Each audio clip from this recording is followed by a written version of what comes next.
E aproveitando essas reflexões que fiz para até exaltar a oportunidade que temos de estar em contato com a doutrina espírita e através desse canal de TV do Chico Xavier, nós nos bebemos nessa fonte de sabedoria. Eu gostaria de destacar aquele segundo ponto, que foi justamente a questão do desenvolvimento científico. Sabemos que esse desenvolvimento científico, como comentei, teve a sua origem no século XVIII, que foi conhecido como século das luzes, onde teve início o racionalismo, e evidentemente que no século XIX, como consequência, como colheita dos frutos do século XVIII, a ciência verdadeiramente se desenvolveu de uma forma bastante impressionante. E Kardec se valeu desse conhecimento e dessas metodologias para codificar a doutrina espírita. Várias ciências se desenvolveram no século XIX e gostaria de mencionar a sociologia. A sociologia, com esse termo como tal, ele foi cunhado por um filósofo que alcançou um grande sucesso em meados do século XIX, que foi Auguste Comte, porque ele desenvolveu o positivismo, que estabelecia que todo conhecimento tinha que estar pautado e respaldado pelo desenvolvimento científico. E entendia que a sociedade só ia progredir com ordem e disciplina e progresso. Essas ideias tiveram um sucesso muito grande no século XIX. Mas foi justamente Auguste Comte que cunhou, não foi ele que cunhou pela primeira vez, mas foi aquele que popularizou o termo sociologia, que procura estudar, é o ramo da ciência que procura estudar as relações sociais.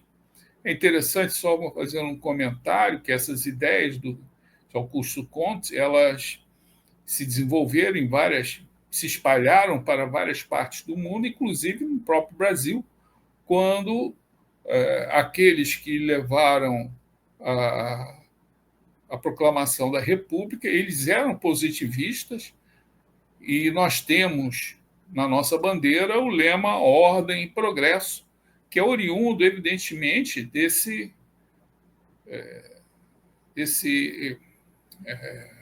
entendimento positivista que aqueles que proclamaram a República no Brasil tinham. Então, a sociologia, que teve início, como colocamos, de certa maneira, com Auguste Comte, ela se desenvolveu muito através de um outro grande estudioso que viveu na segunda metade do século XIX, foi outro grande cientista social, que foi Émile Durkheim. Émile Durkheim avançou na questão da sociologia. Ele até, de certa maneira, foi aquele que mais contribuiu para que a sociologia fosse vista como uma matéria científica bastante importante. Ele analisou vários problemas sociais e provavelmente ele foi o primeiro a fazer um estudo aprofundado a respeito do suicídio. Já porque naquela época o suicídio assolava a humanidade. Assola hoje em índices bastante elevados, mas sempre assolou a humanidade. E ao final da segunda metade do século XIX assolava a humanidade. E Émile Durkheim fez um estudo sobre a questão do suicídio. E, evidentemente, identificou na religião um importante fator para o desenvolvimento das relações sociais. E ele procurou, então, estudar as religiões. E, ao estudar, ele trouxe um entendimento, uma classificação muito interessante. Ele colocou que essa manifestação religiosa humana se deu inicialmente através do totemismo, isto é, quando grupos de pessoas adoravam um totem, que podia ser um representante por um animal, enfim, por uma pedra, enfim. E esse tipo de manifestação religiosa ele denominou totemismo. E é interessante que ainda hoje, no século XXI, existem tribos que praticam o totemismo. Na sequência, ele colocou que surgiu o animismo. Animismo no sentido de você começar a adorar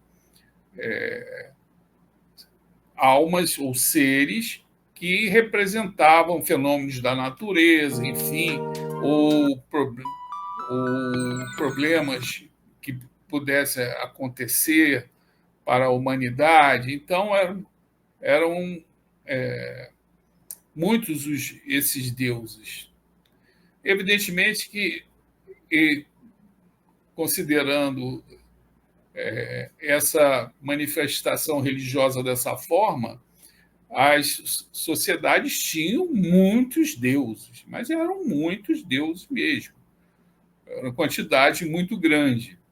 Então, ele falou que, em determinado momento, a humanidade começou a se aperceber, os homens começaram a se aperceber, que esses deuses eram muitos e tinham um comportamento muito aproximado do homem, e aí eles resolveram